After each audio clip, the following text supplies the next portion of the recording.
అందరికీ నమస్కారం. నా పేరు నీలిమ. నేను chartered accountant.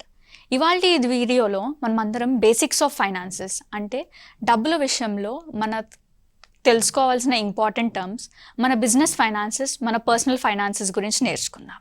Firstly, the thumb rule of finances is to think long term.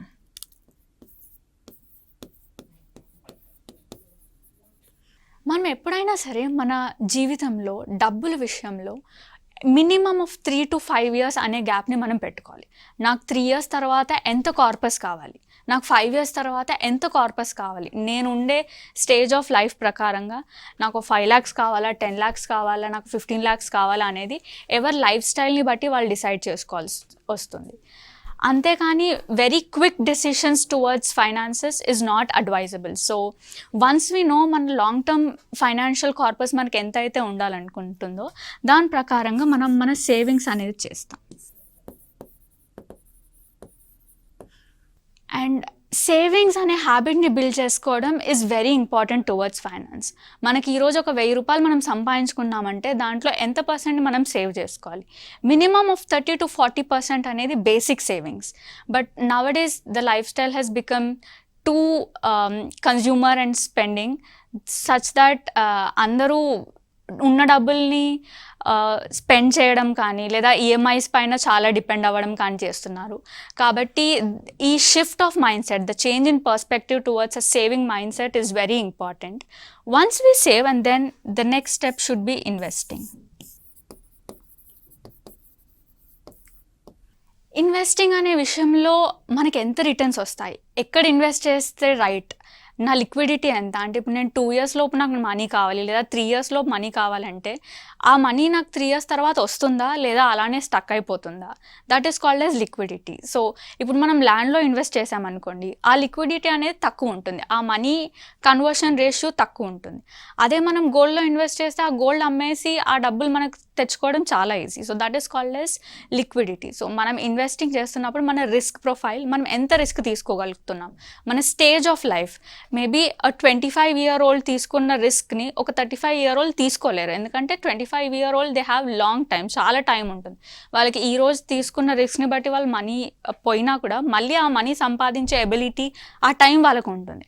But ఒక 35 years లైఫ్ స్టైల్ వచ్చిన వాళ్ళు they might already have kids లేదా ఇంకా అదర్ రెస్పాన్సిబిలిటీస్ ఉంటాయి, అన్ని రిస్క్ తీసుకోలేరు. సో ఇన్వెస్ట్మెంట్ టైంలో మన రిస్క్ అండ్ మన లిక్విడిటీ పొజిషన్ని అనలైజ్ చేయడం చాలా important. So I would always say before you talk about finance, always think long term. మనకి ఎంత డబ్బులు కావాల్సి వస్తుంది, మనం ఎలా ఇన్వెస్ట్ చేయాలి, ఎక్కడ ఇన్వెస్ట్ చేయాలి, and as I sold savings హ్యాబిట్ని ఇన్కల్కేట్ చేసుకోవడం చాలా చాలా important towards a long term financial planning. Now coming to finances, there are 2 types. One is business, ఒకటి బిజినెస్, ఇంకొకటి పర్సనల్. బిజినెస్ అనేటప్పుడు చాలామందికి తెలియదు అసలు ఏంటి ప్రాఫిట్ అండ్ లాస్ అకౌంట్ అంటే ఏంటి, బ్యాలెన్స్ షీట్ అంటే ఏంటి, ఆ నంబర్స్ని ఎలా అనలైజ్ చేయాలి, నెట్ ప్రాఫిట్ అంటే ఏంటి, గ్రాస్ మార్జిన్ అంటే ఏంటి, ఇవన్నీ తెలియదు. బిజినెస్ చేద్దాము అన్న తపన అందరికీ ఉంటుంది, కానీ ఆ బిజినెస్లో ఉన్న నంబర్స్ని అనలైజ్ చేసే ఎబిలిటీ, ఆ థింకింగ్ అనేది over a period of time మనం నేర్చుకుంటేనే వస్తుంది. సో ఈ వీడియోలో నేను బిజినెస్ ఫైనాన్సెస్ గురించి మీ అందరికి చెప్తాను. ఫస్ట్లీ, మనం ఒక బిజినెస్ స్టార్ట్ చేస్తున్నాం. ఇవాళ నేను బిజినెస్ స్టార్ట్ చేశాను. మెయిన్ ఇంపార్టెంట్ థింగ్ బిజినెస్లో మనం ఒకరు పే చేస్తూ ఉంటాం, వాళ్ళు మనకి ఇస్తూ ఉంటారు. ఈ ట్రాన్సాక్షన్స్ అన్నీ ఎలా అవుతుంటాయి, మన బ్యాంక్ త్రూనే ఈ ట్రాన్సాక్షన్స్ అన్నీ అవుతుంటాయి. కానీ ఆ బ్యాంక్లో మీకు ఆల్రెడీ ఒక అకౌంట్ ఉండొచ్చు. మీరు అనుకుంటున్నారు ఏంటి, ఆల్రెడీ నా దగ్గర ఒక సేవింగ్స్ అకౌంట్ ఉంది కదా, ఇప్పుడు ఏంటి కరెంట్ అకౌంట్, అసలు నేను ఎందుకు ఓపెన్ చేసుకోవాలి కరెంట్ అకౌంట్ అంటారు. సో ఎప్పుడైనా బిజినెస్ చేసే అప్పుడు the most suggestable account is called as current account. ఎందుకు ఈ కరెంట్ అకౌంట్ అనేది మనం ఓపెన్ చేసుకోవాలి అంటే, మన బిజినెస్ చేసేటప్పుడు మనం చాలా చాలా ట్రాన్సాక్షన్స్ చేయాల్సి వస్తుంది. అంటే ఒకరోజు చాలా వెండర్స్కి పేమెంట్ చేయాల్సి వస్తుంది, లేదా ఒకటే రోజు చాలామంది కస్టమర్స్ మనకు పే చేస్తారు. ఆ ట్రాన్సాక్షన్ లిమిట్స్ అనేవి ఉండవు ఈ కరెంట్ అకౌంట్లో. అండ్ మనం బిజినెస్ చేసేటప్పుడు మనకు చాలా క్విక్ వేలో మనీ కావాల్సి వస్తుంది. We cannot go to our relatives, వెళ్ళి రిలేటివ్స్ని అడగడము లేదా ఆ టైంలో లోన్ తీసుకోవడము, అవన్నీ చాలా difficult process. So current account అనే అకౌంట్ హోల్డర్స్కి ఓవర్ డ్రాఫ్ట్ ఫెసిలిటీ అనే ఆప్షన్ ఉంటుంది, ప్రొవైడెడ్ ఇంట్రెస్ట్ రేట్ కూడా ఉంటుంది. సో ఆ అకౌంట్ ఓపెన్ చేసిన వాళ్ళకి limited period, maybe 15 days or 20 days bank వాళ్ళే ఇస్తారు మనకు ఆ టైం. దానికి ఒక రేట్ ఆఫ్ ఇంట్రెస్ట్ ఉంది. Whenever we are in need of fund, మనకు తొందరగా మనీ కావాలన్నప్పుడు we can use this account to get ఆ డబ్బులు ఏదైతే కావాలనుకుంటున్నామో ఆ డబ్బులు మనకి ఈజీగా వచ్చేస్తాయి. That is main important reason ఆ ఓవర్ డ్రాఫ్ట్ ఫెసిలిటీ అవైల్ చేసుకోవడానికి. ఇంకా మనం అన్లిమిటెడ్ ట్రాన్సాక్షన్స్ చేసుకోవడానికి. డిపాజిట్స్ అండ్ విత్డ్రావల్స్ పైన కూడా ఏం లిమిట్ ఉండదు. సో ఒక్కొక్క బ్యాంక్ పైన వాళ్ళ ఇంట్రెస్ట్ రేట్స్, వాళ్ళ క్రెడిట్ పీరియడ్ అనేది డిఫర్ అవుతుంది. But strong recommendation to all the business owners, to all the business entrepreneurs, ఎవరైతే మీరు బిజినెస్ స్టార్ట్ చేద్దాం అనుకుంటున్నారో, ఓపెన్ అ కరెంట్ అకౌంట్ మ్యాండేటరీలీ. మీ దగ్గర సేవింగ్స్ అకౌంట్ కూడా ఉండొచ్చు, మీరు అనుకుంటుంటారు నా సేవింగ్స్ అకౌంట్తో కూడా నేను కంటిన్యూ చేయొచ్చు అని. బట్ కరెంట్ అకౌంట్ అనేది మనకు లాంగ్ రన్లో బిజినెస్ ట్రాన్సాక్షన్స్కి చాలా హెల్ప్ఫుల్ అవుతుంది. So please before doing a business open your current account. Moving on to the next important aspect. అసలు నేను బిజినెస్ చేస్తున్నప్పుడు నేను ఒక బ్యాంకర్ దగ్గరికి వెళ్ళాను. వాళ్ళు ప్రొజెక్షన్ రిపోర్ట్స్ అన్నారు, మీ రెవెన్యూ ఎంత అన్నారు, మీ టర్న్ ఓవర్ ఎంత అని అడిగారు, మీ ప్రాఫిట్ మార్జిన్ ఎంత అని అడిగారు. ఆ టర్మ్స్ అన్ని మనకు తెలిసి ఉండొచ్చు, తెలియక ఉండొచ్చు. మనం ఫ్యూచర్లో బిజినెస్ మనం లాంగ్ రన్లో కంటిన్యూ చేస్తున్నప్పుడు మన ఫైనాన్షియల్ స్టేట్మెంట్స్ని ఎలా అనలైజ్ చేయాలనేది చాలా ఇంపార్టెంట్ ఆస్పెక్ట్. మన ఇన్వెస్టర్స్ని ప్రజెంట్ చేయడానికి లేదా మన కస్టమర్స్కి ఎక్స్ప్లెయిన్ చేయడానికి, నేను ఇంత టర్న్ ఓవర్ చేస్తున్నాను, నాది ఇంత ప్రాఫిట్, నేను ఇంత ప్రాఫిట్ మార్జిన్ మీద ఆపరేట్ చేస్తున్నాను అని కాన్ఫిడెంట్గా మీరు చెప్పగలగాలి అంటే మీకు ఈ బేసిక్ టర్మ్స్ అనేది తెలవడం చాలా important. Today I will help you in understanding all these terms. So first aspect is revenue. ఏదైనా సరే మనం అమ్మే ప్రోడక్ట్ వల్ల వచ్చే డబ్బుల్ని రెవెన్యూ అంటాం. లెట్స్ సపోజ్ నేను ఒక టెక్స్టైల్ బిజినెస్ ఉంది, నేను శారీస్ సెల్ చేస్తున్నాను.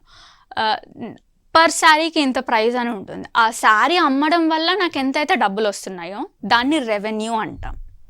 కమింగ్ టు పర్చేసెస్ అనేది very specific to the business. ఇప్పుడు నేను ఒక ఫుడ్ ఇండస్ట్రీ ఉందనుకోండి, ఇప్పుడు నేను వెజిటేబుల్స్ కొనకపోతే నేను ఫుడ్ ప్రాసెస్ చేయలేను.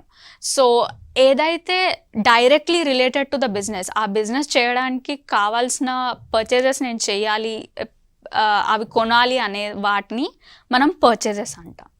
Coming to expenses, this can be anything other than that is related to the main business.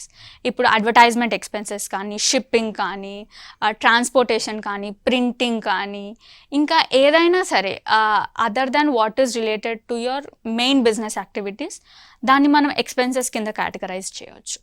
Coming to another head, assets. మనం ఏదైనా బిజినెస్ చేస్తున్నప్పుడు మనం కొన్ని ఎక్విప్మెంట్స్ అనేది కొనాల్సి వస్తుంది. లెట్స్ సపోజ్ ఫుడ్ ఇండస్ట్రీనే తీసుకుందాం అనుకోండి, మనకంటూ కిచెన్ క్రాకరీ అనేది very important. Mixers, utensils, tables, మనం ఒక డైనింగ్ క్రియేట్ చేస్తున్నాం అనుకోండి, ఆ గ్యాస్ స్టవ్ కొనడం కానీ, ఫ్రిడ్జ్ కొనడం కానీ, ఇవన్నీ ఆ అసెట్స్ లేకపోతే మనం బిజినెస్ చేయలేము. సో అవి కొనడానికి కూడా డబ్బులు అవసరం పడతాయి. సో దానిలో ఇన్వెస్ట్మెంట్ చేస్తాము. So that is called as assets. Coming to the last one, it is called as liabilities. మన బిజినెస్ చేయడానికి ఒక్కొక్కసారి మన దగ్గర మన సొంత డబ్బు ఉంటుంది, లేదు నా దగ్గర డబ్బులు లేనప్పుడు మనం బ్యాంక్ దగ్గరికి వెళ్ళి లోన్ తీసుకుంటాం. ఆ లోన్ ఏదైతే మనం ఒకరి దగ్గర నుంచి తీసుకుంటామో దాన్ని లయబిలిటీ, అంటే మనం వాళ్ళకి మళ్ళీ పే చేయాలి. ఇట్ క్యాన్ బి మనం బ్యాంక్ నుంచి తీసుకునే లోనే కావచ్చు, లేదా మనం తెలిసిన రిలేటివ్స్ దగ్గర నుంచే కావచ్చు, లేదా ఇంకా అదర్ సోర్సెస్ నుంచి ఎక్కడైనా మనం మనీ తీసుకొని అది మనం రీపే చేయాలి అన్నప్పుడు దాన్ని లయబిలిటీస్ అంటాం. So the basic terms of financial statements అందరికీ తెలవాల్సింది ఏంటంటే revenue, purchases, expenses, assets and liabilities. These 5 terms are very basic and అందరికీ ఇవి తెలవడం వల్ల ఆ ఫైనాన్షియల్ స్టేట్మెంట్స్ని ఎలా అనలైజ్ చేయాలి అనేది మీకు చాలా ఈజీగా అర్థమవుతుంది. In the next slide I will explain you about financial statements. ఇందాక మనం డిస్కస్ చేసినట్టు revenue, expenses, assets and liabilities. So మన రెవెన్యూ అండ్ ఎక్స్పెన్సెస్ని రికార్డ్ చేసేది ప్రాఫిట్ అండ్ లాస్ అకౌంట్ అంటాము. మన అసెట్స్ అండ్ లయబిలిటీస్ రికార్డ్ చేసేది బ్యాలెన్స్ షీట్ అంటాం. So profit and loss account during the year ఉంటుంది. అంటే ఇండియాలో ఫైనాన్షియల్ క్యాలెండర్ ఇయర్ వచ్చేసి 1st April to the next year 31st March, అలా 12 months పీరియడ్ని కవర్ చేస్తాం. మనం 12 months పీరియడ్లో ఎంత రెవెన్యూ జనరేట్ చేసాము, ఎంత ఎక్స్పెన్సెస్ అంటే ఎన్ని ఖర్చులు పెట్టాము అనేది మనం ప్రాఫిట్ అండ్ లాస్ అకౌంట్లో రికార్డ్ చేసుకొని దాని ద్వారా మనకి ఎంత ప్రాఫిట్ వచ్చింది. లెట్ సపోజ్ ఇవాళ నేను ఒక 10 lakh రెవెన్యూ ఎర్న్ చేశాను, నా ఎక్స్పెన్సెస్ 8 lakhs అయ్యాయి, అంటే నా ప్రాఫిట్ వచ్చేసి 2 lakh rupees. సో మన ప్రాఫిట్ అండ్ లాస్ స్టేట్మెంట్ ద్వారా నేను ఎంత లాభంని ఎర్న్ చేశాను అనేది తెలుస్తుంది. Coming to the same thing, assets అనేవి మన బిజినెస్లో కంటిన్యూగా ఉంటాయి. ఇవాళ నేను ఒక గ్యాస్ స్టవ్ కొన్నాను నా ఫుడ్ బిజినెస్కి, లేదా నేను ఒక ఫ్రిడ్జ్ కొన్నాను, అది ఇవాళ ఒక్క రోజుకే వాడను, త్రూ అవుట్ ద ఇయర్, అంటే ఒక 3-4 years, 5 years, 6 years మేబీ. ఇవాళ నేను ఒక బిజినెస్ స్టార్ట్ చేయడానికి ల్యాండ్ కొన్నాను, ఆ ల్యాండ్ అనేది ఎప్పుడూ ఉంటుంది నా బిజినెస్లో. సో అసెట్స్ అనేది కంటిన్యూస్గా రికార్డ్ అవుతూనే ఉంటాయి. It's not just a period of 12 months. మన అసెట్స్, మన లయబిలిటీస్ కూడా over a period of time continuous business పర్పస్లో రికార్డ్ అవుతుంటాయి. ఎందుకంటే ఇవాళ నేను లోన్ తీసుకున్నాను, దాని రీపేమెంట్ పీరియడ్ 5 years. సో నేను లయబిలిటీస్లో 5 years వరకు ఆ లోన్ని చూస్తూనే ఉంటాను, కాకపోతే ఆ బ్యాలెన్స్ తక్కువ అవుతుంది. But liabilities and assets are to be shown through the continuity of the business. మన రెవెన్యూ అండ్ ఎక్స్పెన్సెస్ మాత్రం డ్యూరింగ్ ద పీరియడ్ ఏదైతే చేస్తామో అదే మాత్రమే మనం రికార్డ్ చేసుకుంటాం. సో రెవెన్యూని రికార్డ్ చేయడానికి సేల్స్ బుక్ అనే బుక్ని మనం మెయింటైన్ చేస్తాం మన అకౌంటింగ్లో. ఎక్స్పెన్సెస్ రికార్డ్ చేయడానికి మనం పర్చేసెస్ బుక్ లేదా జనరల్ ఎక్స్పెన్స్ బుక్, ఆ 2 బుక్స్ని వాడుకోవచ్చు. అసెట్స్ని రికార్డ్ చేయడానికి మన cash book and customer report are the basics of assets. మనం బిజినెస్లో వాడే క్యాష్ అంతా మన అసెట్, అది మన బ్యాంక్లో ఉండి లేదా మన క్యాష్ రూపంలో మన బిజినెస్లో మెయింటైన్ చేస్తున్నా కూడా that is our asset. Customer report అంటే మనం ఉద్దరాకి ఇస్తుంటాం, మనం ఏదైనా సేల్ చేస్తున్నప్పుడు దాన్ని ఇవాళే డబ్బులు ఇవ్వకుండా నా కస్టమర్ అంట నేను 1 month తర్వాత ఇస్తాను, 2 months తర్వాత ఇస్తాను, that is called as customer report. So వాళ్ళు కూడా మనకి ఇవ్వాలి, వాళ్ళ దగ్గర నుంచి మనం డబ్బులు రావాలి, కాబట్టి వాళ్ళని మనం అసెట్స్ లాగా కన్సిడర్ చేస్తాం అకౌంటింగ్లో. నెక్స్ట్ కమింగ్ టు లయబిలిటీ, మనం ఎలా అయితే ఒకరికి క్రెడిట్ ఇచ్చామో ఒకరు మనకు క్రెడిట్ ఇస్తుండొచ్చు. నేను ఒకరి నుంచి పర్చేస్ చేసినప్పుడు నేను వాళ్ళకి చెప్తాను నేను ఒక 2 months తర్వాత పే చేస్తాను, 1 month, 1.5 month మన క్రెడిట్ పీరియడ్ని బట్టి. సో మనం వాళ్ళకి ఇవ్వాలి కాబట్టి దాన్ని మనం సప్లయర్ రిపోర్ట్లో రాసుకుంటాం, supplier book. But another thing is loans. Loan అనేది మనం బ్యాంక్కి ఎప్పుడు పే చేయాలి, లేదా రిలేటివ్స్ దగ్గర ఉన్నప్పుడు రిలేటివ్స్కి పే చేయాలి. ఆన్ ఎ కంటిన్యూటీ బేసిస్ మనం ఆ లోన్ని కూడా లయబిలిటీస్లో రికార్డ్ చేస్తాం.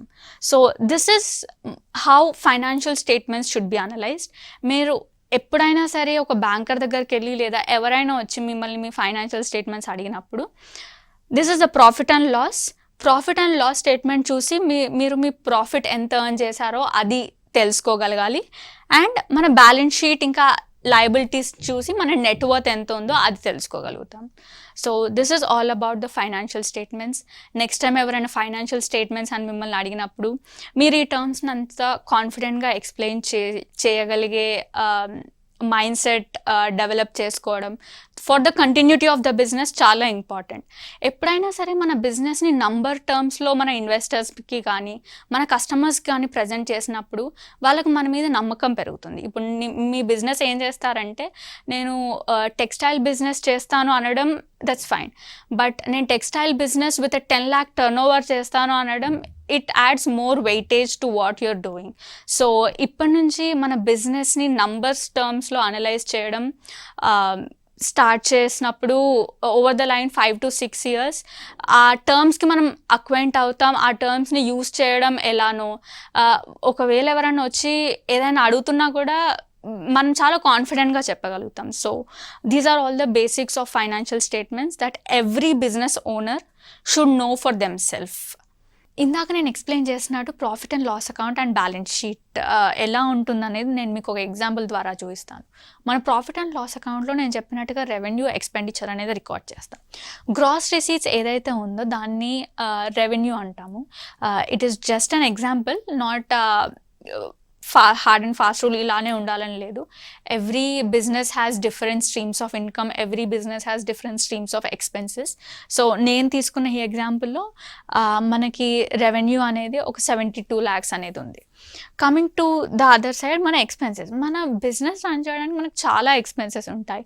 నా శాలరీస్ పే చేయడం కానీ, మనం పర్చేజెస్ కానీ, నేను ప్రింటింగ్ కానీ, నా ఎలక్ట్రిసిటీ ఛార్జెస్ కానీ, ఇంటర్నెట్ ఛార్జెస్ కానీ, స్టాఫ్స్కి నేను ట్రైనింగ్ ఇస్తుంటాను, నా ఫ్యూయల్ ఎక్స్పెన్సెస్, రిపేర్స్ అవుతుంటాయి, website maintenance.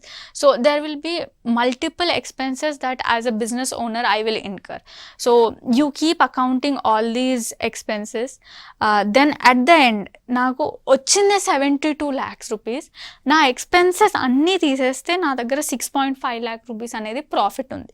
So when someone ఆస్, you can tell that I operate at X percentage of profit margin. So a profit margin అనేది net profit divided by the gross receipts చేస్తే మనకు ఆ profit margin అనేది వస్తుంది. So this is how you analyze your profit and loss account. మన income, మన expenses అవన్నీ minus చేస్తే మనకు వచ్చిన net profit. Then coming to the balance sheet, నేను చెప్పినట్టు మన బ్యాలెన్స్ షీట్లో మన అసెట్స్, మన లయబిలిటీస్ అనేది ఉంటాయి. మన అసెట్స్లో నేను పర్చేస్ చేసిన ఫిక్స్డ్ అసెట్స్ అంటే ఇప్పుడు నా బిజినెస్లో నాకు ఏమేమి అసెట్స్ ఉన్నాయి, నా దగ్గర ఫర్నిచర్ ఉన్నాయి, నా దగ్గర కంప్యూటర్స్ ఉన్నాయి, నేను ఒక సాఫ్ట్వేర్ని ఇన్స్టాల్ చేసుకున్నాను. సో ఆ software is my intangible asset. దాని తర్వాత నేను కొన్ని ఎయిర్ కండిషన్స్ కొన్నాను, నా బిజినెస్ రన్ చేయడానికి నాకు కార్, బికాజ్ నాకు ట్రావెల్ ఉంటుంది, I will have to go visit to the customers and all these comes under fixed assets. Coming to the other current assets అంటే మనం ఒకరి దగ్గర నుంచి మనకి ఎంత డబ్బులు రావాలి అది కూడా మనం అసెట్స్ కిందనే క్లాసిఫై చేస్తాం. They are called as debtors. Next ఒక్కొక్కసారి మనం రెంట్ పైన ఆపరేట్ చేస్తున్నప్పుడు మనం వాళ్ళకి రెంట్ డిపాజిట్ అనేది ఇస్తుంటాం. That is also considered as a current asset. మన దగ్గర ఉన్న క్యాష్, మన బ్యాంక్లో ఉన్న క్యాష్, మన చేతిలో ఉన్న క్యాష్, ఇంకా అది కాకుండా ఇంకేదైనా రిసీవబుల్స్ కానీ ఏదైనా అసెట్స్ ఉంటే దాన్ని మనం అసెట్స్లో రికార్డ్ చేస్తాం. కమింగ్ టు ద లయబిలిటీస్, ఒక్కొక్కసారి మనం సొంత క్యాపిటల్ అనేది ఇన్వెస్ట్ చేస్తాము. నా సొంత డబ్బులు, నేను ఇనీషియల్ నా సేవింగ్స్ ఉండే అది నేను ఇన్వెస్ట్ చేశాను. సో ఎంత అయితే మనం ప్రొప్రైటర్ క్యాపిటల్ ఇన్వెస్ట్ చేసామో అది. Coming to loans, so some times the business runs on loans. So మన లోన్ పేయబుల్ ఎంత, మన లోన్ బ్యాలెన్స్ ఎంత ఉంది, అదర్ దాన్ లోన్ బ్యాలెన్స్ మనం కొన్ని every year at the time of closing 31st March మనం ఆ మార్చ్ రెంట్ ఒక్కొక్కసారి ఏప్రిల్లో కడతాము, కొంతమంది అడ్వాన్స్లో కడతారు. ఒకవేళ మనం నెక్స్ట్ మంత్ కడుతున్నామంటే దాన్ని మనం పేయబుల్గా చూపిస్తాం అనమాట లయబిలిటీస్ అన్న హెడ్లో. సో మన శాలరీ పేయబుల్ కానీ, రెంట్ పేయబుల్ కానీ, మనం పే చేయాల్సిన శాలరీస్ ఇంకా పే చేయలేదు, so we definitely show it as payables. మనం ఒకరికి ఇచ్చే డబ్బులు కూడా ఉంటాయి. మన దగ్గర నుంచి మనకు వచ్చే డబ్బులు, మనం ఒకరికి ఇచ్చే డబ్బులు, they are called as creditors. So ఈ సన్రీ క్రెడిటర్స్, నేను నా కంపెనీకి ఎంతైతే పే చేయాలో ఆ ఎక్స్పెన్స్ని ఇక్కడ రికార్డ్ చేస్తాం. So this is all assets and this is all liabilities. The way to check if your balance sheet is right or wrong, ఈ 2 amounts అనేది టాలీ అవ్వాలి. It is the basic check to ensure that your balance sheet is complete. So this is how a typical balance sheet looks like. There's no hard and fast rule. మళ్ళీ చెప్తున్నాను, ఇలానే ఉండాలని లేదు. Every business has its own format, every accountant has their own format. But this is how you analyse. ఎవరైనా వచ్చి మీకు profit and loss statement ఇచ్చి balance sheet ఇస్తే దాన్ని ఇలా రీడ్ చేయాలి. The most important aspect of revenue, because ఎవరైనా సరే మనం ఎంత రెవెన్యూ జనరేట్ చేస్తున్నామనే చూస్తాం. ఈ రెవెన్యూ జనరేషన్ ద్వారానే ఆ బిజినెస్ ఒక కంటిన్యూటీ, ఆ బిజినెస్ ఒక ప్రాఫిటబిలిటీ అనేది డిటర్మైన్ అవుతుంది. ఎక్స్పెన్సెస్, ఎస్ ఐ అగ్రీ, ఆ ఎక్స్పెన్సెస్ని కూడా మనం కంట్రోల్లో పెట్టాలి. But why am my specific of revenue అంటే యూజువలీ చిన్న చిన్న బిజినెసెస్ సరే ఆ మాట మీద ఇవాళ నేను నీకు సేల్ చేశాను, మీరు నాకు డబ్బులు ఇచ్చేసారో అయిపోయింది. But where is the proof, అసలు ఒక ట్రాన్సాక్షన్ అయ్యింది, ఒక బిజినెస్ చేసాము అన్న ప్రూఫ్ మనకి ఎలా ఉంటుంది? ఆ proof will give you is giving through the invoice అనేది ఒక document that every business owner should raise to their customers. మనం ఎవరికైతే అమ్ముతామో వాళ్ళకి మనం ఇన్వాయిస్ అనేది ఇష్యూ చేయాలి with the quantity, with the item name, quantity, price. So let's suppose నేను ఒక శారీ అమ్మాను and that is 2000 rupees.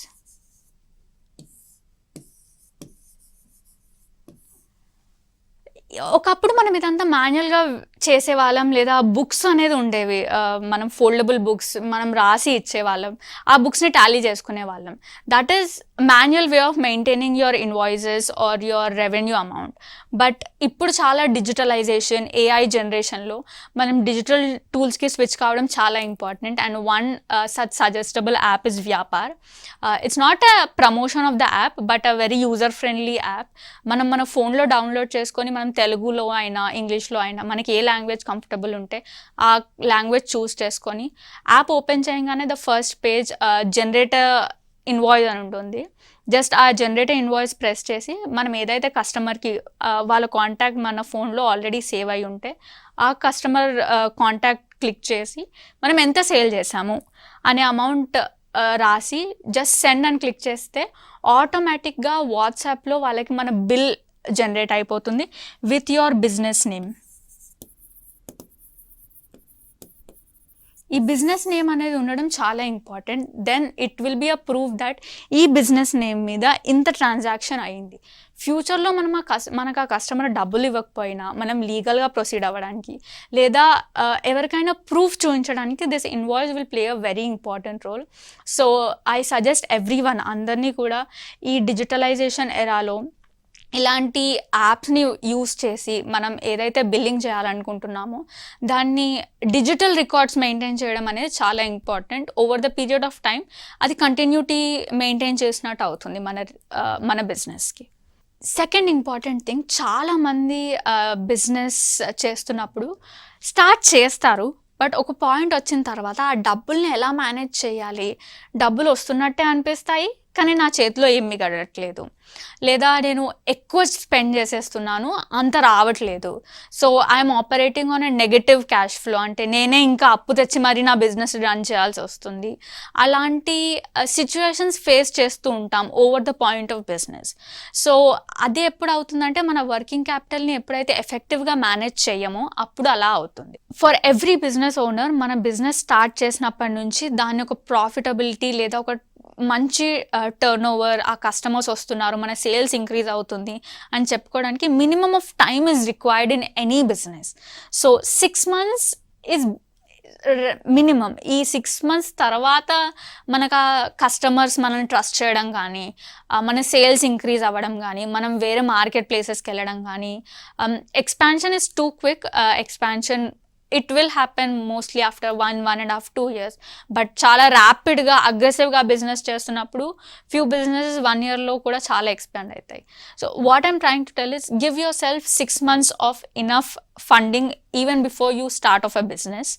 And then fixed expenses. ఇప్పుడు నేను బిజినెస్ చేయాలి అంటే నాకు ఇంత రెంట్ కట్టాలి అనేది నాకు ఆల్రెడీ తెలుసు. ఈ రెంట్ కట్టకపోతే నేను ఆ ప్రెమైసెస్లో ఉండలేను, ఆ ప్రెమైసెస్లో ఉండకపోతే నేను నా బిజినెస్ని చేయలేను. దెన్ శాలరీస్ ఇవ్వాలి, నాకు వర్కర్స్ ఉన్నారు, maybe food industry or textile industry, నేను ఒక చిన్న షోరూమ్ లాగా ఓపెన్ చేశాను, దానికి నేను రెంట్ పే చేయాలి, అక్కడ ఉండే వర్కర్స్ నేను శాలరీ కూడా పే చేయాలి. సో ఆ శాలరీ పర్ మంత్ ఎంత అవుతుంది? దెన్ ఒకవేళ నేను నా బిజినెస్ అంతా లోన్ మీదే స్టార్ట్ చేశాను, నాకు అసలు అంటూ ఓన్ సేవింగ్స్ ఏమి లేవు. సో ఆ లోన్ రీపేమెంట్ ఈఎంఐ స్కెడ్యూల్ అనేది బ్యాంకర్స్ మనకి ఇస్తారు. ఎవ్రీ మంత్ ఆ లోన్ అప్రాక్సిమేట్ ఎంత అవుతుందో యావరేజ్ లోన్ అమౌంట్ని కూడా మనం ఇంక్లూడ్ చేసుకోవడం వల్ల మనకు ఆ డబ్బులు మళ్ళీ కట్టాలి అనే టెన్షన్ మన మైండ్లో ఉండదు. అండ్ స్టాక్ పర్చేసెస్, ఒక్కొక్కసారి ఇప్పుడు నేను శారీస్ అమ్మాలంటే if it is a trading business then నేను ఒకరి దగ్గర నుంచి పర్చేస్ చేయాలి. లేదు నేను సొంతంగా మ్యానుఫ్యాక్చర్ చేస్తున్నా అన్నా కూడా నేను దానికి కావాల్సిన ఎసెన్షియల్ ఇంగ్రీడియంట్స్ ఆర్ మేబీ దానికి కావాల్సిన ఇంపార్టెంట్ వీవింగ్ థ్రెడ్స్ కానీ ఆ time required for the sari, ఆ వీవింగ్ అయిపోయి శారీ స్టేజ్లో కన్వర్ట్ అవ్వడానికి కూడా I will need many more materials దాన్ని ఒక ఫినిష్ ప్రోడక్ట్గా చేయడానికి. ఆ స్టాక్ని కూడా మనం ఎప్పుడైతే వర్కింగ్ క్యాపిటల్లో ఇంక్లూడ్ చేస్తామో మనం అప్పుడు టెన్షన్ పడాల్సిన అవసరం ఉండదు. వి నో నాకు ఈ ఒక మంత్ నా బిజినెస్ నడవాలి అంటే నాకు ఇన్ని ఎక్స్పెన్సెస్ అనేవి mandatory. So let's suppose our rent is 20,000 rupees. I'm paying salary ఒక 10,000 రూపీస్. నా loan repayment installment 15,000.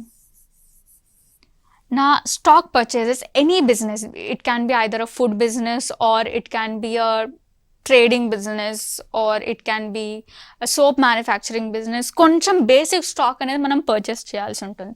Let's suppose 10,000 rupees.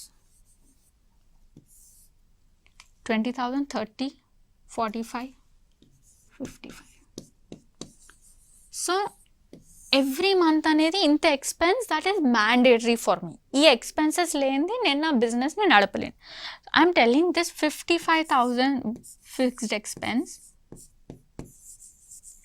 into 6 months, which comes to 3,30,000. This is the basic amount మీరు మీ దగ్గర పెట్టుకోవాల్సింది బిజినెస్ స్టార్ట్ చేయకముందు. This basic amount maybe you can get through a loan or you can borrow from your relatives. లేదు మీ దగ్గరే సొంత డబ్బులు ఉన్నాయంటే ఈ సొంత డబ్బులతో మనం స్టార్ట్ ఆఫ్ చేయవచ్చు ఆ బిజినెస్. ఈ 6 months అనేది అన్ని బిజినెస్కి ఒకటేలాగా ఉండాలని రూల్ లేదు. It can change varying on your business. It can either B 3 months, it can either B 4 months, 5 months. లేదా కొన్ని బిజినెస్లు ఉంటాయంటే మ్యానుఫ్యాక్చర్ చేయడానికి ఒక 6 months అవుతుంది. చాలా టైం టేకింగ్ ప్రాసెస్ ఉంటుంది. కొన్ని ఫుడ్ ఐటమ్స్, ఇప్పుడు రైస్ ఉందనుకోండి, it will take 6 months of time to get in to the polished rice. అది క్రాప్ స్టేజ్ నుంచి రైస్ వచ్చి దాన్ని పాలిష్ చేసి మళ్ళీ అమ్మేస్తారు. సో ఫ్యూ ప్రోడక్ట్స్కి లాంగ్ లైఫ్ అనేది కావాల్సి వస్తుంది. అప్పుడు మన వర్కింగ్ క్యాపిటల్ మంత్స్ అనేది ఇంక్రీజ్ చేసుకోవచ్చు. The period you require for your working capital అనేది ఇంక్రీజ్ చేసుకోవచ్చు లేదా డిక్రీజ్ చేసుకోవచ్చు. But this is how you should calculate the working capital. ఈ అమౌంట్ ఎప్పుడు మన దగ్గర ఉంటే అప్పుడు మనం బిజినెస్ పైన ఫోకస్ చేస్తాం. మన దగ్గర డబ్బులు లేవు అనే ఫైనాన్షియల్ ప్రెషర్ మన దగ్గర రాదు. మనకి ఎప్పుడైతే ఫైనాన్షియల్ ప్రెషర్ ఉండనప్పుడు మన బిజినెస్ని ఎన్హాన్స్ చేసుకుంటాం. అంటే మన బిజినెస్ని వాల్యూ క్రియేట్ చేసుకోగలిగే అవకాశం మనకు ఉంటుంది. ఎప్పుడైతే ఆ ఫైనాన్షియల్ ప్రెషర్ మైండ్లో ఉన్నప్పుడు మనం ఓన్లీ సేల్స్ జనరేట్ చేయాలనే థాట్ ప్రాసెస్తోనే మనం బిజినెస్ చేస్తాం. కానీ ఈ సేల్ చేయడం వల్ల నా కస్టమర్ ఎలా బెనిఫిట్ అవుతున్నారు, నా కస్టమర్ ఎలా ఫీడ్బ్యాక్ ఇస్తున్నారు, ఆ ఫీడ్బ్యాక్ ద్వారా నేను ఇంకా నా ప్రోడక్ట్ని ఎలా ఇంప్రూవైజ్ చేయాలి అనే థాట్స్ రావాలంటే మనం financially we should keep our mind very free and be very focused on improving the value of the business to the customer. Only then మన బిజినెస్ అనేది లాంగ్ రన్లో చాలా బాగా సస్టైన్ అవుతుంది. So I request all of you, మీరు ఒక్కసారి మీ business start చేసే ముందు మనకు పర్ మంత్ ఎక్స్పెన్స్ ఎంత అవుతుందో క్యాలిక్యులేట్ చేసుకొని ఆ పర్ మంత్ ఇంటూ మీకు ఎన్ని మంత్స్ అయితే కావాలనుకుంటున్నారో అన్ని మంత్స్ మల్టిప్లై చేస్తే మనకంటూ ఒక అమౌంట్ వస్తుంది. ఈ అమౌంట్ని సేఫ్గా పార్క్ చేయడం చాలా ఇంపార్టెంట్. ఎందుకంటే ఈ అమౌంట్ మన దగ్గర లిక్విడ్ క్యాష్లో లేకపోతే మన బిజినెస్ని రన్ చేయడం ఇట్ ఈస్ డిఫికల్ట్. సో ఈ అమౌంట్ తీసుకెళ్ళి నేను ల్యాండ్లో ఇన్వెస్ట్ చేస్తాను లేదా నేను అసెట్స్ పర్చేస్ చేస్తాను అనడం ఇస్ రాంగ్. లిక్విడిటీ నేను స్టార్టింగ్ ఆఫ్ ద వీడియోలో చెప్పినట్టు ఇవాళ నా దగ్గర డబ్బులు కావాలి అంటే maybe 1 day 2 day. So you can either invest in a liquid fund or you can maybe put it in an FD for every month withdrawal, లేదా just keep it in your bank account. Sometimes ఆ savings interest అనేది వస్తుంది. This is the last resort to secure your working capital. But having a working capital will give you a strong backup to focus on the continuity of your business. And the next concept of the business is cash flow statement. Most of the businesses ఏమంటారంటే మేము business చేస్తున్నాం, ఆ డబ్బులు వస్తున్నాయి, ఆ డబ్బులు ఎలా వెళ్ళిపోతున్నాయో మాకు తెలియదు. లేదా మేము బిజినెస్ చేస్తున్నాం, నా చాలా సేల్స్ అవుతున్నాయి, నేను చాలా ఎక్కువ లోన్ రీపేమెంట్కి వాడేస్తున్నాను, నేను అనుకున్న దానికన్నా చాలా ఎక్కువ లోన్ తీసుకున్నాను కాబట్టి ఆ ఇంట్రెస్ట్ పేమెంట్కే నాకు వచ్చిన సేల్స్ అన్నీ వెళ్ళిపోతున్నాయి. So that is where the concept of cash flow will come. Cash flow statement అనేది it is another important aspect of financial statements. ఈ క్యాష్ ఫ్లో స్టేట్మెంట్ అనేది 3 పార్ట్స్గా డివైడ్ అయి ఉంటాయి. One is operating activities, investing activities, financial activities. Operating activities are very basic. మనకు ఎంత sales అయ్యాయి, ఒకరి దగ్గర నుంచి మనకి ఎంత డబ్బులు వచ్చేది ఉంది, మనం ఒకరికి ఎంత పే చేసి ఉంది, మన ఇన్వెంటరీలో మనం ఎంత అమౌంట్ అనేది బ్లాక్ చేసుకున్నాము, నా బిజినెస్ నడిపించడానికి ఎంత పర్చేజెస్ చేశాము. సో ఇవి లేకపోతే నేను నా బిజినెస్ రన్ చేయలేను. సో ఇది ఎప్పుడైతే మన నెట్ ప్రాఫిట్, ఇందాక నేను చెప్పినట్టు revenue minus expenses, both the purchase expense and the other expenses తీసేసినప్పుడు మనకంటూ నెట్ ప్రాఫిట్ వస్తుంది.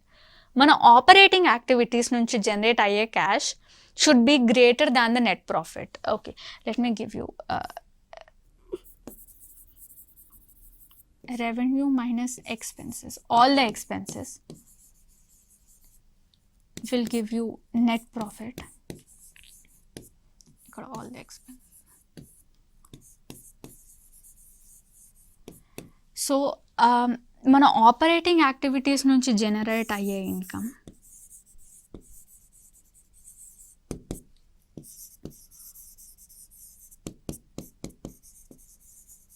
should always be greater than our net profit.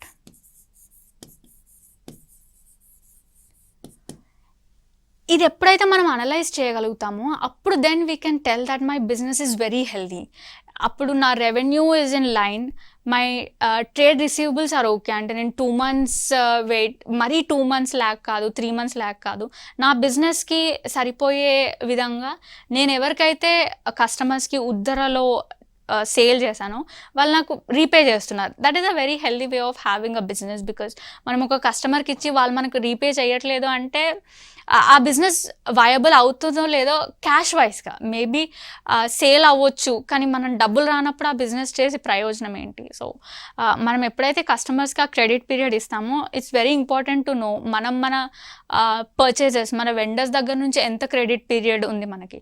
ఇప్పుడు నేను ఒకరికి 5 daysలో పే చేయాలన్నప్పుడు నేను నా కస్టమర్కి 10 days టైం ఇచ్చినప్పుడు ఆ 5 days నా మనీ అనేది బ్లాక్ అయిపోతుంది.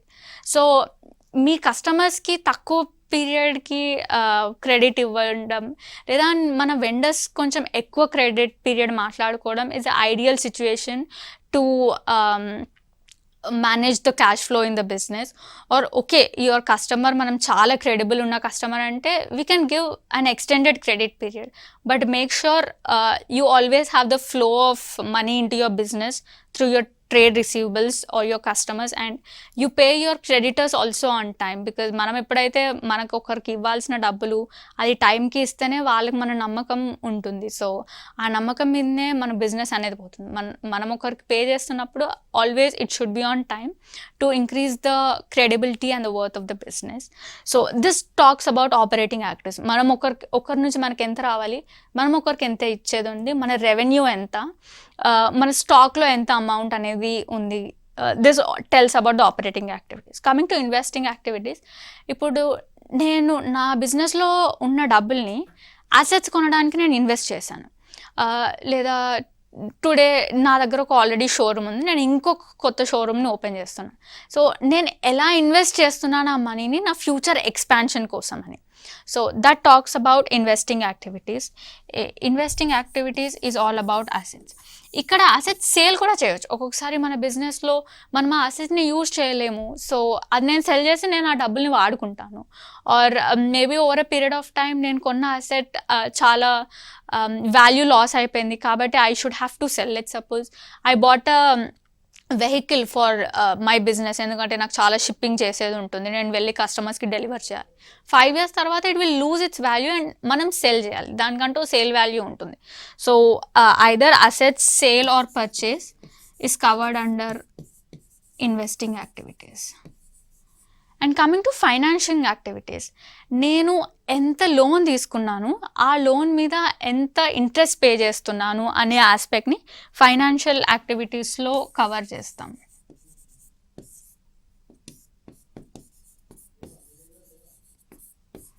So it's very important to keep monitoring all the aspects. మనం ఆపరేషన్స్ ద్వారా ఎంత అమౌంట్ని జనరేట్ చేస్తున్నాము, మన ఇన్వెస్టింగ్ యాక్టివిటీస్ ద్వారా ఎంత క్యాష్ని జనరేట్ చేస్తున్నాము, మన ఫైనాన్సింగ్ మనం ఎంత పే చేస్తున్నాము మన లోన్ రీపేమెంట్స్కి అనేది ట్రాక్ చేసుకోవడం వల్ల మనం మన బిజినెస్లో క్యాష్ క్రంచ్ అనేది ఫేస్ చేయం. So I recommend all the business owners and the entrepreneurs to keep a right track of their cash flows so that it just doesn't look like you're doing business, but you're doing a viable business with the right cash flows coming in at the right time that will help in the survival of your business. So this is all about cash flows. ఇందాక మనం discuss చేసినట్టు cash flow స్టేట్మెంట్స్లో 3 divisions ఉంటాయి. One is cash from operating activities, cash from investing activities, cash from financing activities. So also cash flow మనకి opening cash balance ఇంకా closing cash బ్యాలెన్స్ని reconcile చేయడానికి కూడా హెల్ప్ చేస్తుంది. So if you see it just shows cash used in the operating activities, మన trade receivables నుంచి ఎంత రావాలి, మన ట్రేడ్ పేయబుల్స్కి ఎంత పే చేయాలి, మన కరెంట్ అసెట్స్ అంటే మన స్టాక్ త్రో ఎంత డిఫరెన్స్ ఉంది, ఇవన్నీ వర్కింగ్ క్యాపిటల్ అంటే ఆపరేటింగ్ యాక్టివిటీస్ కింద మనకు కవర్ అవుతాయి. Next coming to investing activities, మనం ఎంతైతే ప్రాపర్టీ పర్చేస్ చేసాము లేదా మనం ఎంతైతే ప్రాపర్టీ సేల్ చేసామో అది ఇన్వెస్టింగ్ యాక్టివిటీస్లో కవర్ అవుతాయి.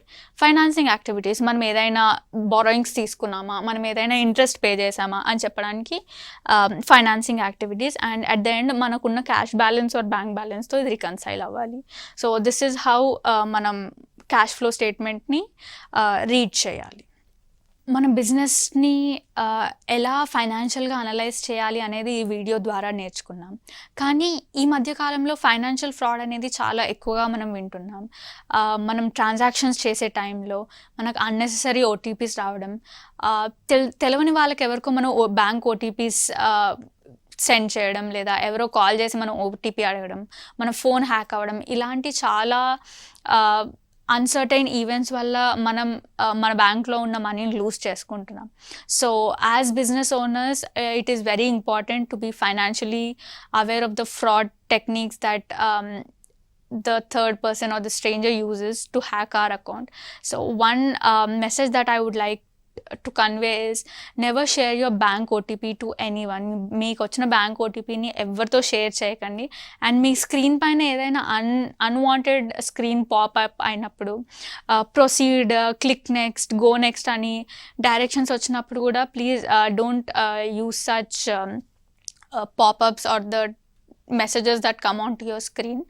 మనం ఏదైనా ట్రాన్సాక్షన్ చేసేటప్పుడు be very wise as to ఈ ట్రాన్సాక్షన్ నాదేనా, నేనే చేశానా, ఎందుకు ఇలా అయ్యింది అని ఒక్కసారి ఆలోచించి then proceed with any transaction that you're doing. Because at the end the money that you're earning is all yours, the hard work that you did is all yours. So be very wise when you're investing your money, when you're doing any transactions with your money. I hope ఈ video ద్వారా మీ అందరికీ accounting ఒక basic knowledge, మన ఫైనాన్షియల్స్ని ఎలా read చేయాలి, మన long term vision of finances, మన savings habit, మన రిస్క్ అపిటైట్, మన లిక్విడిటీ అనేది ఎలా మెజర్ చేసుకోవాలి అనేది మీ అందరికీ నేను ఎక్స్ప్లెయిన్ చేయగలిగాను అని I hope it. So I wish you all good luck to continue your business. Finances అనేవి 2 రకాలు, మన బిజినెస్లో ఉన్న ఫైనాన్షియల్స్, మన పర్సనల్ ఫైనాన్సెస్. ఇంతవరకు మనం బిజినెస్ ఫైనాన్సెస్ నేర్చుకున్నాం. ఇప్పుడు పర్సనల్ ఫైనాన్సెస్ అంటే మన లైఫ్లో మనం ఫైనాన్షియల్ గోల్స్ అనేవి కొన్ని సెట్ చేసుకుంటాం. ఆ గోల్స్ని ఎలా అచీవ్ చేసుకోవాలి, ఆ గోల్స్ని అచీవ్ చేసుకోవాలంటే ఎలాంటి ఇన్వెస్ట్మెంట్స్ చేయాలి అనేది మనం ఇప్పుడు నేర్చుకుందాం. ఫస్ట్లీ పర్సనల్ ఫైనాన్సెస్కి వచ్చినప్పుడు most of the situation uncertainty, అంటే సడన్గా మన లవ్డ్ వన్స్ చనిపోవడం కానీ, లేదా మన సడన్ ఎవరికైనా రిలేటివ్స్కి ఆర్ మన ఓన్ సొంత ఫ్యామిలీ మెంబర్స్కి యాక్సిడెంట్స్ అవ్వడం కానీ, లేదా హెల్త్ డిజీజెస్ రావడం కానీ, అలా సిచ్యువేషన్స్ వచ్చినప్పుడు మనం చేసిన సేవింగ్స్ అన్నీ అలా ఖర్చు అయిపోవడం, లేదా మెయిన్ పర్సన్ ఎవరైతే ఎర్న్ చేస్తారో వాళ్ళు సిక్ అయిపోవడం వల్ల వాళ్ళ త్రూ జనరేట్ అవ్వాల్సిన ఇన్కమ్ మనకి రాకపోవడం, అలాంటి అన్సర్టైన్ సిచ్యువేషన్స్కి వచ్చినప్పుడు మన మనీ అనేది చాలా స్టక్ అయిపోతుంది. సో అలాంటి సిచ్యువేషన్స్ నుంచి మనం సేవ్ అవ్వాలి, అలాంటి సిచ్యువేషన్స్లో మనం ఫైనాన్షియల్గా ఇండిపెండెంట్గా ఉండాలి అంటే the first solution is to take an insurance. ఇన్సూరెన్స్లో 2 types ఉంటాయి. First is life insurance, another is health insurance. Life insurance అనేది మనకేమైనా అయినప్పుడు మన ఫ్యామిలీ మెంబర్స్, మన లవ్డ్ వన్స్ వాళ్ళు ఎలాంటి ఫైనాన్షియల్ క్రైసిస్లో రావద్దు, అందుకని మనం ఈ లైఫ్ ఇన్సూరెన్స్ తీసుకుంటాం. నవడేస్ టర్మ్ ఇన్సూరెన్స్ అనేది చాలా పాపులర్ అవుతున్న insurance method. So I request everyone, అందరూ కూడా ఒక టర్మ్ ఇన్సూరెన్స్ పాలసీ అనేది ఒక యంగ్ ఏజ్లో తీసుకోవడం ద్వారా ఇలాంటి అన్సర్టైనిటీస్ నుంచి మనల్ని మనం సేవ్ చేసుకోవచ్చు. One more is health insurance. మనకి ఏదైనా హెల్త్ డిజీజ్ వచ్చినప్పుడు లేదా మనకి ఏదైనా యాక్సిడెంట్స్ అలాంటి అన్సర్టైనిటీస్ వచ్చినప్పుడు మన సేవింగ్స్ అన్నీ ఆ హాస్పిటల్ ఎక్స్పెన్సెస్లో ఖర్చు అవ్వకుండా ఆ ఇన్సూరెన్స్ అనేది మనం ఎప్పుడైతే తీసుకుంటామో ఆ ఎక్స్పెన్సెస్ ఇన్సూరెన్స్ కంపెనీ వాళ్ళు చూసుకుంటారు. So the first foremost personal finance is to insure your health కన్నా గొప్ప మనకి ఇప్పుడు ఈ వరల్డ్లో ఇంకేముంటుంది. So first insure your health so that your loved ones will also be saved in case of uncertainties. Second, the savings mindset. నేను ఇంతకుముందు చెప్పినట్టుగా ఆ సేవింగ్స్ మైండ్ సెట్ అనేది డెవలప్ చేసుకోవడం చాలా ఇంపార్టెంట్. మనకు 1000 రూపీస్ వస్తున్నాయంటే దాంట్లో 400 రూపీస్ అట్లీస్ట్ మనం సేవ్ చేయాలి. నో 600 రూపీస్ ఎక్స్పెండిచర్లో దెర్ క్యాన్ బి సిచ్యువేషన్ మనం 50% కూడా సేవ్ చేయగలుగుతాం, అందుకని ఎక్కువ కూడా సేవ్ చేయగలుగుతాం. మనం ఎంత సేవ్ చేయగలిగితే మనం ఫ్యూచర్లో ఫ్రీడమ్ ఆఫ్ చాయిసెస్ అనేది మనకు ఉంటుంది. ఎప్పుడైనా సరే మనం మనీ చుట్టూ వర్క్ చేయడం కన్నా we should let money work for us. మనం స్మార్ట్గా సేవ్ చేసి ఆ సేవ్ చేసిన మనీని రైట్గా ఇన్వెస్ట్మెంట్ చేస్తే ఆ రిటర్న్స్ అనేది మనకే వస్తుంటాయి. ఆ రిటర్న్స్తో మనం ఇంకా వేరే కెరీర్ చాయిసెస్ లేదా మనకు నచ్చింది ఏదైనా చేయాలనుకున్నప్పుడు అలాంటి రిటర్న్స్ని మనం ఎంజాయ్ చేస్తాం. So savings is one aspect. ఊరికేనే సేవ్ చేయడం వల్ల ఆ మనీ మనకు రిటర్న్స్ తెచ్చేవు. ఆ సేవ్ చేస్తున్న మనీని రైట్గా ఇన్వెస్ట్ చేయాలి. ఇప్పుడు ఉన్న జనరేషన్లో ఈక్విటీ, డెట్, మ్యూచువల్ ఫండ్స్ అనే కాన్సెప్ట్స్ చాలా బజింగ్ వర్డ్స్. సో ఈక్విటీ అనేది ఏంటంటే ఒక కంపెనీ షేర్స్లో మనం డబ్బులు ఇన్వెస్ట్ చేస్తున్నాం. ఇలా ఇన్వెస్ట్మెంట్ చేయాలంటే మనకు చాలా ఫైనాన్షియల్ అండ్ టెక్నికల్ నాలెడ్జ్ ఉండాలి. దానికి ఫైనాన్షియల్ స్టేట్మెంట్స్ని చదివే ఎబిలిటీ ఉండాలి. సో మీకు ఆ ఎబిలిటీ ఉంది అంటే definitely invest in the equity because దాని రిటర్న్స్ అనేది ఎక్కువ ఉంటాయి, but provided very high risk. మనం ఎప్పుడైతే రిస్క్ ఎక్కువ తీసుకుంటామో దానికి రిటర్న్స్ కూడా అంతే ఉంటాయి. So equity is for those people ఎవరైతే చాలా టెక్నికల్గా సౌండ్ ఉండి ఆ కంపెనీ యొక్క ఫైనాన్షియల్ స్టేట్మెంట్స్ని రైట్గా అనలైజ్ చేయగలిగే వాళ్ళకి equity is the better way to get more returns. Coming to debt అనేది ఇట్స్ ఎ సేఫ్ ఇన్వెస్ట్మెంట్. మనకి మన ఇన్ఫ్లేషన్ని బీట్ చేసే అంత రిటర్న్స్ మనకి ఇస్తుంది. ఏ కంపెనీ అయినా లోన్స్ తీసుకుంటుంది, పెద్ద పెద్ద కంపెనీస్. సో ఆ లోన్స్ అనేది పబ్లిక్ నుంచి ఇన్వైట్ చేస్తున్నప్పుడు బాండ్స్ అనేది ఇష్యూ చేస్తుంది. సో మనం ఆ బాండ్స్ సబ్స్క్రైబ్ చేస్తున్నప్పుడు ఆ కంపెనీ ఇంట్రెస్ట్ అనేది పే చేస్తుంది ఆ పర్టికులర్ బాండ్కి. సో ఎవ్రీ ఇయర్ మనకు ఆ రిటర్న్స్ వస్తాయి and hour capital is secured. So మనం ఏదైతే ఇన్వెస్ట్ చేసామో ఆ టెన్యూర్, ఆ డెట్ టెన్యూర్, ఆ నోట్ రీపేమెంట్ టెన్యూర్ అనేది ఉంటుంది. ఆ టెన్యూర్ అప్పుడు మన ప్రిన్సిపల్ అమౌంట్ వస్తుంది, ఎవ్రీ ఇయర్లీ రిటర్న్స్ కూడా వస్తాయి. కానీ ఈ డెట్ రిటర్న్స్ అనేది ఎఫ్డి, అదర్ ట్రెడిషనల్ ఇన్వెస్ట్మెంట్స్తో కంపేర్ చేసినప్పుడు this bond investment will give you better returns. So it's safe investment and it will beat the inflation as well. I strongly recommend everyone to try explore this option. And coming to mutual funds, సరే ఇప్పుడు నాకు ఈక్విటీలో invest చేయాలని ఉంది కానీ నాకు ఆ knowledge లేదు, నాకు ఆ టెక్నికల్ అండర్స్టాండింగ్ లేదు, కానీ ఆ కంపెనీ షేర్స్లో ఇన్వెస్ట్ చేయాలి, ఆ కంపౌండింగ్ ఎఫెక్ట్ అనేది నేను బెనిఫిట్ తీసుకోవాలి అనుకుంటున్నాను, then mutual funds are the best option. So mutual funds అనేది మనం ఇన్వెస్ట్ చేసిన అమౌంట్ని డైవర్స్ పోర్ట్ఫోలియోస్ వేరియస్ కంపెనీస్లో వాళ్ళు ఇన్వెస్ట్ చేసి వాళ్ళకి వచ్చిన రిటర్న్స్ని మనకి ఇస్తారు. సో దానికి minimum of portfolio fee are maintenance fee అనేది మనం పే చేయాల్సి వస్తుంది. But it's an option to invest in equity through an agent. So mutual funds, they act as agents in helping invest our money in equities. So ఇప్పుడు ఈ కాలంలో ఇలాంటి investment opportunities ఉన్నాయి కాబట్టి as young women or young citizens you should always explore investing opportunities in securing right finances and securing the right amount of returns so that ఆ వచ్చిన రిటర్న్స్తోని మనం ఏదైనా చాయిసెస్ తీసుకోవచ్చు.